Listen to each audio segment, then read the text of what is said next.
Before we begin, a quick warning. Tennessee True Crime contains detailed descriptions and images of real-life violence. Some listeners and viewers may find the material deeply disturbing. This content is intended for mature audiences only. And remember, the goal of sharing these stories is not to sensationalize tragedy, but to honor the victims, understand the truth, and give voice to those who can no longer speak for themselves. Listener discretion is strongly advised. You know, there's a certain smell to a Tennessee high school in the spring.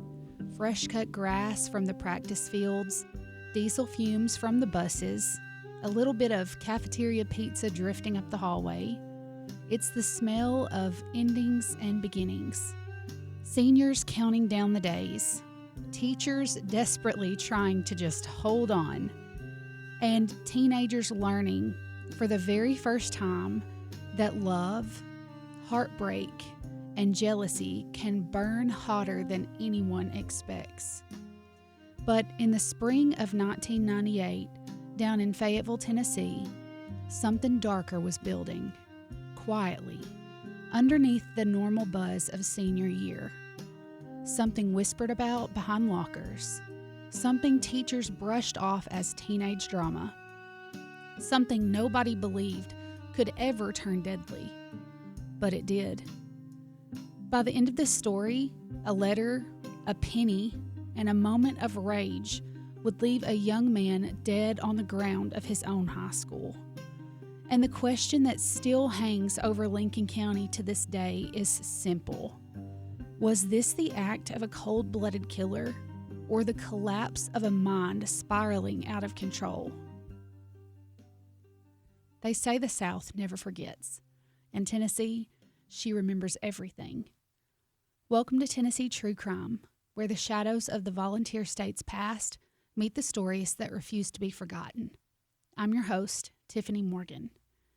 Each week, we dig into twisted tales of betrayal and violence and mystery, the ones where whispers carry truth, and the answers are never as simple as they seem. Let's step into the dark and piece together the clues, because in Tennessee, some secrets still haunt the hills. This is Tennessee True Crime. Down through the smoky hollers where the cold wind sighs, footsteps fall where the moonlight hides, whispers over rivers, a secret lost in time. Welcome to Tennessee True Crime. So in 1998, right at the start of their senior year, two kids who'd grown up side by side were just trying to navigate the end of a long teenage relationship. 18-year-old Nick Creason, a member of the Lincoln County High School football team, and Tanya Bishop had been together for 2 years. Same neighborhood, same church, school together since 6th grade. Your classic small-town couple. But as fall rolled in, they broke up. The kind of breakup where you think you're done, but your heart hasn't gotten the message yet. And like a lot of high school exes, they kept some threads intact. They had still shared a locker, they still had classes together, of course, and they still slipped back into a physical relationship, even after Christmas. And then Tanya moved on, or at least she tried to. That's when another young man entered the picture. A boy that Tanya started dating after the breakup. A boy who was very smart and very driven, and according to everyone who knew him, a straight A student who was headed for very big things. But he was also jealous, and he was also possessive. And deep down, he knew that Tanya wasn't fully done with Nick.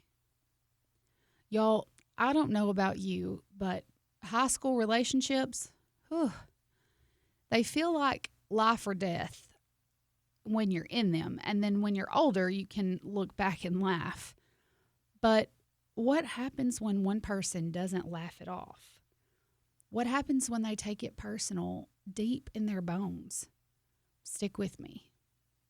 By March of 1998, pretty much everything reached a breaking point. The new boyfriend discovered, finally, fully, that Tanya and Nick were still sleeping together. He confronted Tanya in the school parking lot. They sat in her car for 3 to 4 hours while he cried and shook and lost all control of himself. Tanya tried to calm him down, but whatever was happening inside that young man, it wasn't calming. The next morning, she found a letter that he had written to her. Now listen, when I say letter, y'all, I mean a letter. The kind that teenage girls will keep folded up in their diary for years. Except this one read like a storm was brewing. Here we go. Tanya, in case you missed it at break, I want to scream. When someone has a problem, they usually go to friends and lay their head on a shoulder. I don't have a shoulder. You told me last night to shut my mouth. Well, here it is. You know I will not leave you and you take advantage of me. I scream in protest. And you talk about work. I scream because I have the fate to fall for one who could not be mine, and you talk about the weather. I don't deserve this, Tanya.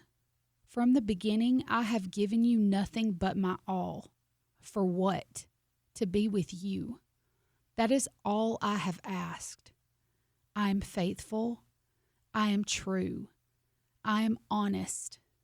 My heart screams, how could you? And you talk about work. I bleed, and for that, he should bleed as well. Justice says he deserves it.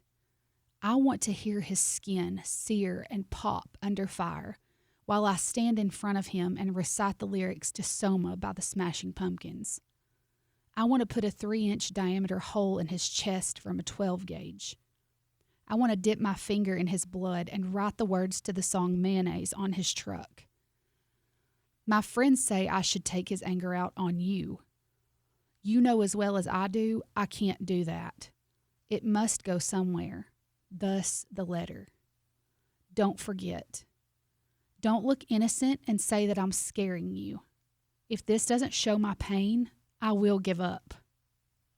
Then I will know you won't sympathize with me. Under the circumstances, this is a mild reaction.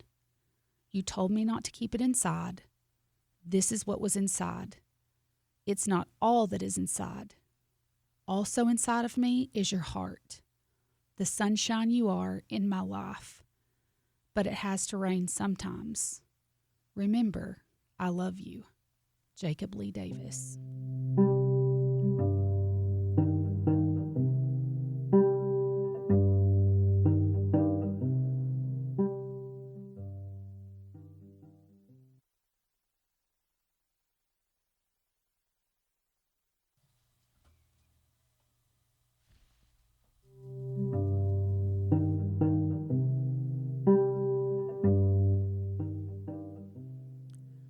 Okay, listen, y'all. If somebody would have handed me that letter at 17, I would have taken my happy tail right down to the counselor's office real quick. Or at least told my besties. I mean, we would have read it in the hallways together. But Tanya, she didn't.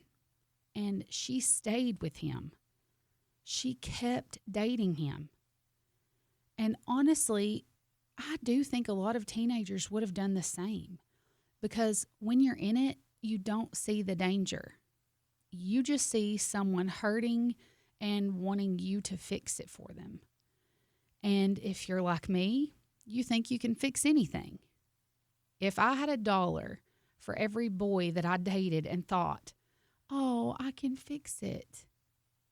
But guess what? You ain't a handyman, baby. In situations like these, get the heck out of there. That letter to Tanya was more than teenage angst. It had the hallmark patterns psychologists call rumination and catastrophizing. I mean, he wrote things like, I scream in protest, for that he should bleed as well. I want to hear his skin sear and pop under fire. Boy, if you don't get yourself together. I mean, that's not typical breakup talk. That's violent ideation mixed with emotional dependency.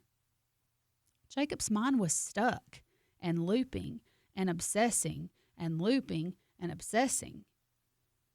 But through April, the relationship continued. Tanya and Jacob started sleeping together. Jacob seemed happier. Surprise, surprise. But only on the surface. He was still calling Tanya late at night, convinced that Nick was with her, still spiraling over jealousy. Now, prom came in early May. They went together, did the pictures. There were smiles. He had a tux. She had a dress, the whole thing. And Tanya said that Jacob seemed happy. But 2 weeks later, everything exploded. On May 18th, 1998, Tanya and her boyfriend got off work at Shoney's and headed to Walmart to guess what? Buy a pregnancy test. And while they were standing there, under those harsh fluorescent lights, Tanya mentioned something she probably didn't even think twice about. She had once bought a pregnancy test with her ex-boyfriend, Nick. In that moment, Jacob lost it. He completely fell apart right there on the Walmart floor, crying, shaking, unable to hold himself together. Tanya got him calm. They went home, had sex, and he left around 1 a.m. I don't know about y'all, but I would have left his happy tail laying in the Walmart floor. The next morning, Tanya said he seemed fine, cheerful even. They met up before school, and then they took their physics final. His teacher, Tiffany Roberts, said that he was joking around with classmates that morning. But after he finished his exam, he wrote his teacher, Tiffany, a 3-page letter accusing her of humiliating him, of discussing his love life with other students. I guess Tanya had apparently asked for advice, and Nick had said some things as well. And, well, here's the letter that he wrote his teacher.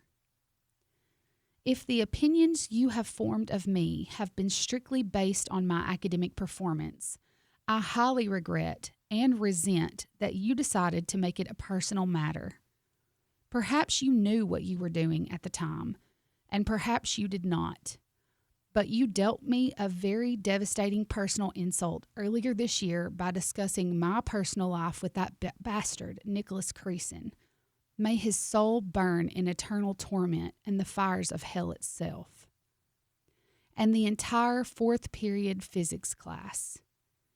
You were a large part of the greatest pain I have ever known, a pain which nearly caused me to take my own life. With the help of my family, I made it through this. Before you decide to rip out a student's life, next time, please reconsider. It might save someone the pain that I have experienced at your hands. Now, y'all, when a student hands you a 3-page hate letter before lunch, that's not a good omen for how the day's going to go. And get this, that letter was never turned into administration. She just read it and kept it. Now, around 10 a.m., Tanya and her boyfriend cleaned out the locker that they now shared. And as they walked down the hallway afterwards, Nick, her ex-boyfriend, and another girl, Cassandra Sharp, were right behind them. Cassandra tossed a penny, meaning for it to hit Tanya. It bounced, clattered. That little metal sound echoed harder than anyone expected. Tanya's boyfriend Jacob turned around, saw Nick, and whatever was brewing inside him started absolutely boiling over the top. Tanya thought that it blew over, but I'm telling y'all, it didn't. Later, around 11:30, he showed up at Tanya and Nick's pre-calculus class. Tanya said he just stood there. His fists were clenched. His body was stiff. His eyes were just fixed on Nick in a cold, vacant stare. And then he just disappeared. Left the school entirely. At 1:45 p.m., shop student Alan Higgs looked out toward the athletic field house. He saw a car back slowly into a parking spot. The driver just sat still, waiting and watching. Now, every day at 2 p.m., Nick Creason, who was a football player and loved by his teammates, known by everyone, walked to 7th period practice at that field house. When the bell rang, the students flooded the halls like normal, 100 to 150 kids, all just moving on toward their next class. Nick walked among them, books in hand. Cassandra Sharp, the same girl from the Penny incident, was heading Nick's way, planning to meet him like she had been doing every day. And that's when she saw him. Not Nick, but the boy Tanya had been dating, Jacob Lee Davis, the young man who'd written those troubling letters, the one who had been mentally unraveling all spring. He stepped out of his car. He lifted a Marlin .22 Magnum rifle to his chest. He aimed it at Nick, and he fired. One shot. Nick fell to his knees, holding his books like a shield, begging him to stop. But Jacob walked closer. He fired again. Nick fell backwards. Then Jacob approached until he was standing over him, and he fired the final shot straight into Nick's chest, just like he said he wanted to do in the letter. Then he just set the rifle down, and he sat down calmly next to Nick's body and just waited. Now let's stop for a second and really think about this scenario. You just watched one of your classmates shoot another classmate. Then you watch him calmly shoot again while you're listening to your other classmate beg for his life. And then you watch him walk closer and put the final bullet in, and then just casually and calmly sit down next to the body that he just killed. He just killed the guy, and he's just sitting down next to him. Someone you know and see every day. Both of them. I cannot even begin to imagine how bad this would mess somebody up. The police arrived quickly, thank God. And inside the shooter's car, they found a box of ammunition and another letter addressed to friends, family, Tanya, and all. The letter read, "I suppose when anyone reads this, I will be considered mentally insane. Those who really know me will confirm this is not the truth. Not by my standards. I have always believed since I was small that I do see the world through a totally unique set of eyes. However, that's not the point here. I don't know what will happen to me this evening. I guess this will be goodbye should something happen to myself and I'm not able to speak to those nearest to me." The murder weapon was collected. The young man cooperated fully. He seemed calm and aware. Jacob Davis, just 18 years old, a former straight-A student, once on track to become an Eagle Scout, now charged with killing his girlfriend's ex-boyfriend in front of 150 witnesses.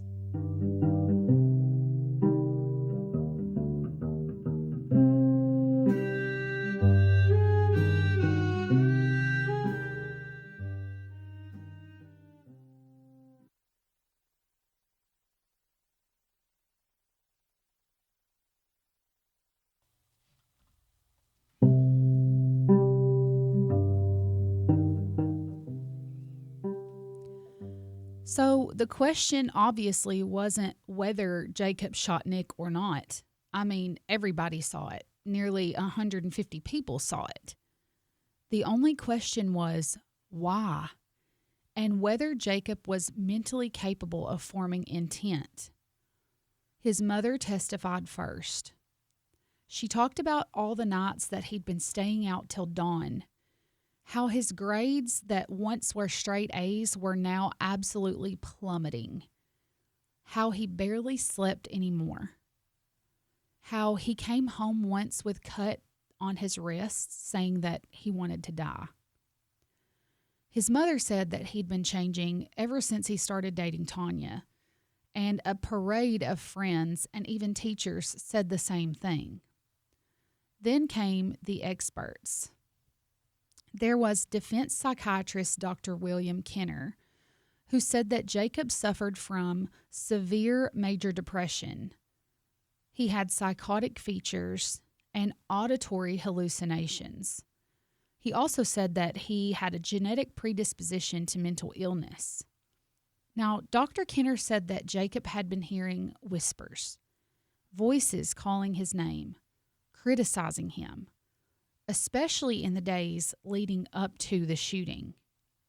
He said that Jacob's mind was totally fractured, that he had been emotionally hijacked and was operating on automatic, unable to think clearly and barely tethered to reality.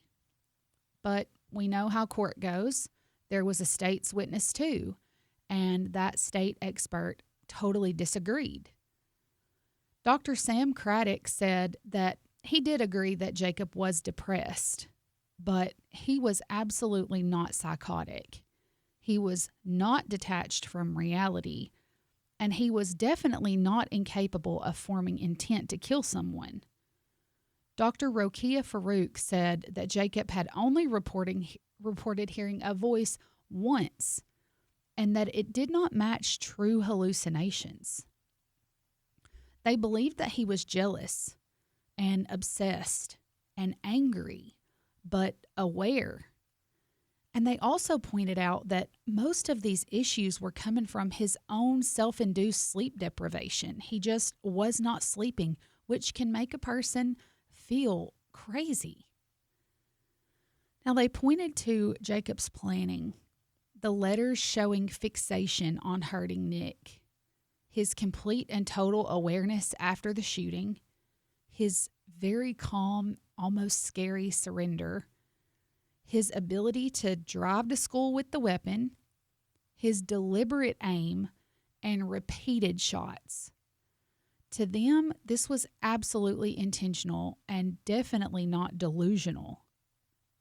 Now, after jury deliberation, Jacob Lee Davis was convicted of premeditated first-degree murder, reckless endangerment, and carrying a weapon on school property. The trial court sentenced him to life imprisonment for the first-degree murder and 1 year each for the reckless endangerment and carrying a weapon on school property. But the trial court ordered that the latter sentences would be served concurrent or with the sentence for life imprisonment. The scary thing is Jacob Davis was not a cartoon version of a killer. He was not violent before this at all. He wasn't cruel. He wasn't the kid torturing animals or picking fights with anyone. He was totally opposite. He had been very quiet, very controlled, super polite, a very predictable kid. But that's the thing about psychology unraveling.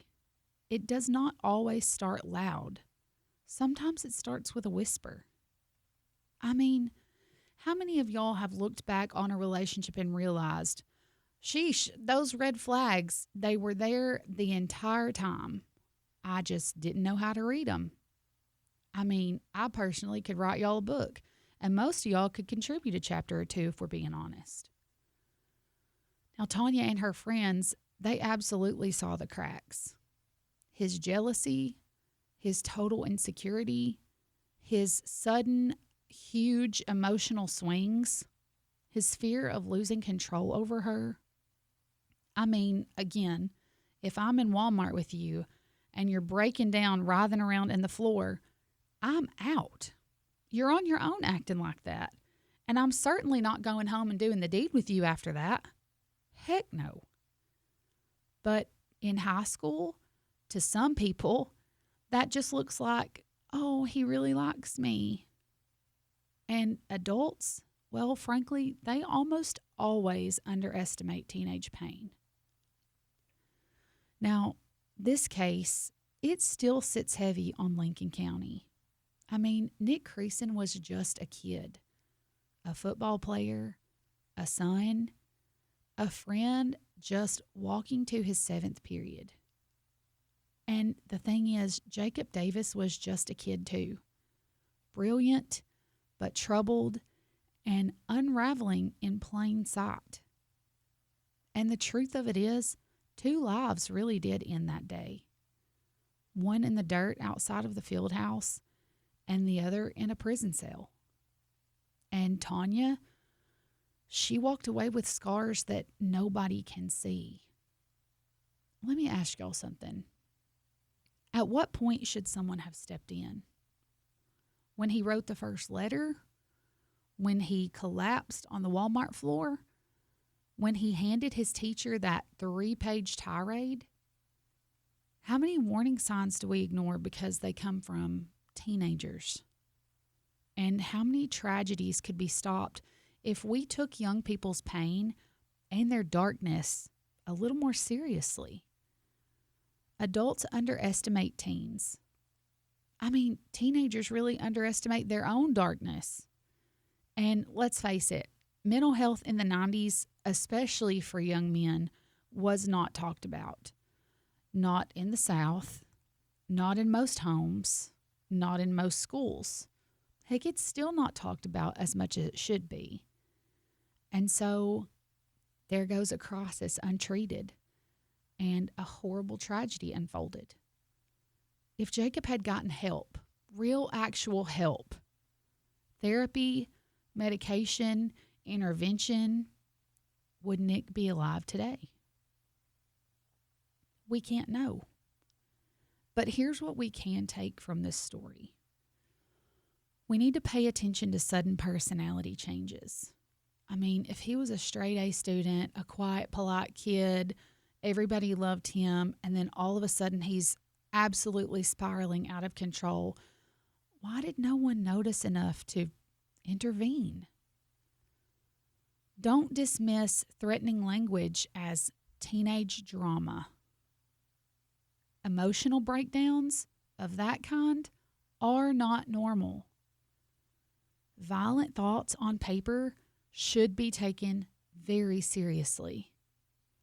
Kids in distress need immediate support. And most of all, when someone tells you that they're losing control, believe them. I know you may feel embarrassed that you're going through this situation, but for the love of everything, just talk to somebody that you feel like you can trust. Let them know what's going on so that they can step in and help. Before we close this case out tonight, I want to take you back, not to the moment of the shooting and not to the trial, but to the days and weeks and months after. Because when violence this public happens, the aftermath is a story all its own. Lincoln County High School didn't just lose a student that day. It lost a sense of safety. People in the community have said in interviews over the years that the atmosphere just shifted. The hallways felt heavier. Parents grew way more protective. Normal daily routines suddenly felt fragile. And that field house, the same one where football players joked around after practice, became a place marked by absence. Graduation that year, it carried a weight that was not there before. The loss was felt in every ceremony and every milestone that followed. Can you imagine if you're a parent and you have to just send your kid back to school after that? I don't know that I could do it. And then there's the part that we rarely talk about, the teenagers who saw the immediate aftermath. Now, psychologists say that witnessing a violent death like that, especially at a young age, can really imprint itself on the brain in ways that linger for years. Some former students have spoken publicly about how hard it was to process what happened, and others have never shared anything at all. And the adults, they were navigating uncharted territory. Schools didn't have active shooter protocols back then the way that they do now. Trauma counselors were not standard. These weren't online resources and grief crises that just existed. These are all things that have come because of happenstances like this. People coped the only way that they knew how to cope. And spoiler alert, trauma doesn't disappear just because a town tries to move forward.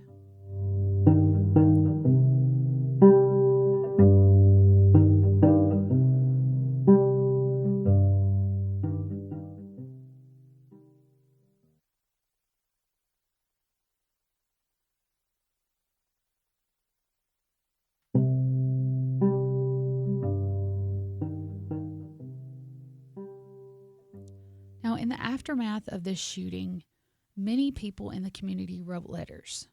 They wrote letters to the school board, to local officials, to one another. Some expressed total grief, some expressed fear, some expressed anger, and some were simply just begging for changes.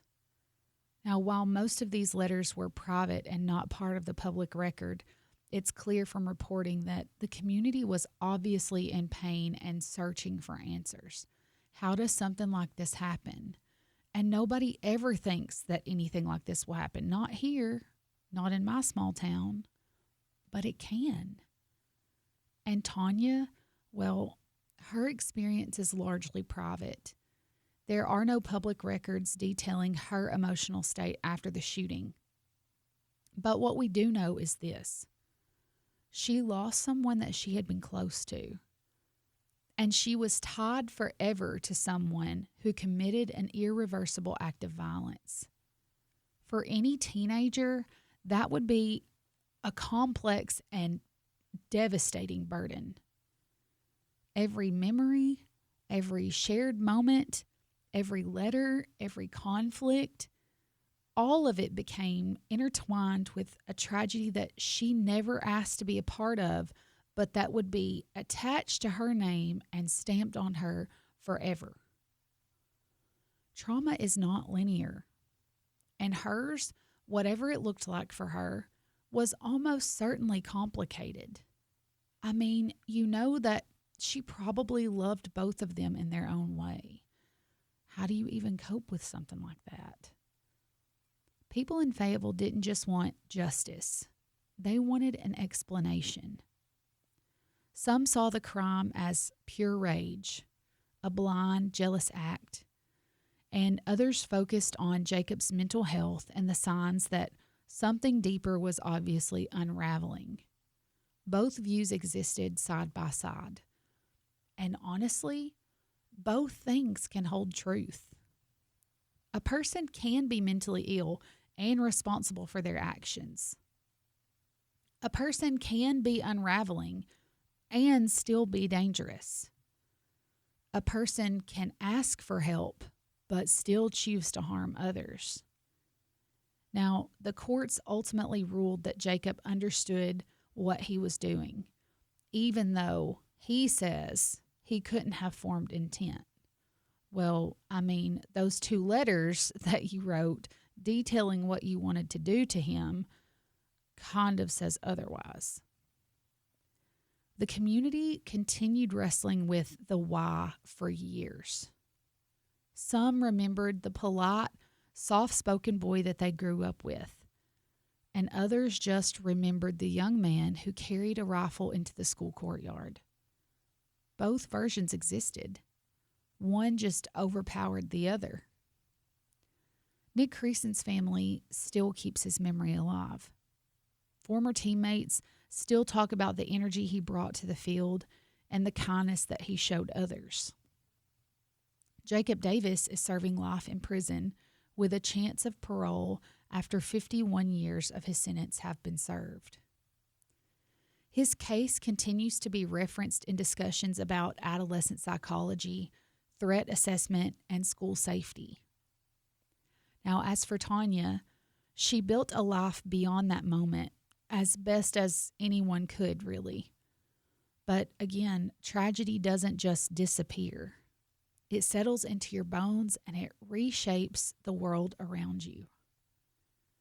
The school implemented new safety policies and threat assessment protocols and clear guidelines for how written threats are handled. But those changes arrived too late for Nick. But it may protect other students in the years that follow. When I tell y'all this case crawled under my skin, I mean it. This one stayed with me. Not just because Nick's life was taken, and not just because Jacob's life ended in another kind of way, but because this whole situation feels like a storm that literally everyone saw forming and no one stopped it. No one did anything about it. Why not turn the letters in? Why not tell somebody that he's unraveling? Why continue to go along with his charade and sleep with him and let him just keep going down the path he's going on? I don't understand. So tonight, before we close, I want to leave you with something. If you're a parent, talk to your kids. Talk to them about their relationships. Ask questions. Are they going to want to talk? No, that doesn't mean you shouldn't ask. Talk to them about their mental health. Talk to them about their friendships. Pay attention to the people that your kids are hanging around with. Don't dismiss their heartbreak as teenage drama. Sometimes drama is a warning. And if you're a teacher, trust your instincts. If a letter feels threatening, report it. It's better to do something than nothing. If it turns out to be nothing, fine. But if it turns out to be something, you could have saved a life or multiple lives. If a student seems deeply off, pay attention. You might be the first line of defense. Now, if you're a teen or someone who still remembers those years vividly, I know I do, listen to your gut. Again, I've said it before, love should not scare you and love should not threaten you. And if someone talks about hurting themselves or hurting someone else, do not carry that alone. Tell somebody that can step in. Silence kills. Secrets kill. And the smallest overlooked warning can become the loudest tragedy. And now I want to talk to the teenagers for just a little bit. These jealous relationships have become the norm now. But that doesn't mean it's normal. You have so many more issues to face with social media and what others are saying should be the way things go. But let me make this clear. There is no reason for your high school boyfriend or girlfriend to be tracking your every move. None. There is no reason that you should have to drop friends you've had your entire life unless they're a bad influence or getting you into situations that you shouldn't be in. Just because your new boyfriend or girlfriend doesn't like your friends that already existed, so what? And there is no reason that you should have to ask their permission if it's okay that you go somewhere. Well, I should let her know that I'm going to this movie or bonfire or whatever. No, you shouldn't. There is no reason that you should have to hold the weight of someone else's inability to not control your every move. There is no reason that you should be staying in a situation that you can't see as forever or raising children safely in. Period. If you are ignoring red flags, stop it. If you are making excuses for them, stop it. If you are overlooking their bad behavior because you can fix it, stop it. Your youth is not to be wasted on someone's fragile feelings. It's for growth, and it's for learning, and it's for figuring out how you want your life to look. And I guarantee you don't want your life to look like this story right here. Thank you for listening in again. This episode of Not How You Get the Girl was written and hosted by me, Tiffany Morgan, and it's produced by Main Street Media. The background music and theme song is by John T. Productions. Research support from Court Archives, State of Tennessee versus Jacob Lee Davis, and Murderpedia.com. If you would like to be a sponsor of an episode, we would love to partner with you. Our sponsors keep our shows funded and running. To further support Tennessee True Crime, follow us on Facebook at Tennessee True Crime and Instagram at TN True Crime, and invite your true crime fans to join as well. We are also talking about releasing these on Spotify, which I'm very excited about. You can also find case and evidence photos on those social media accounts. Now, if you have a case that you're interested in me covering, please feel free to email me at tntruecrime@mainstreetmedia.llc, or as some of you have done, reach out to me on Facebook. Join me next week as we uncover another Tennessee case that has left a lasting mark. Because here in Tennessee, we never stop telling the stories that matter, and some secrets we refuse to let stay buried.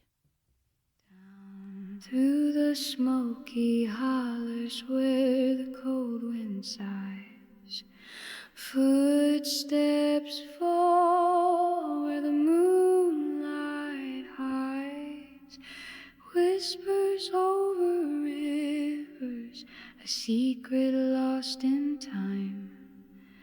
Welcome to Tennessee. True crime.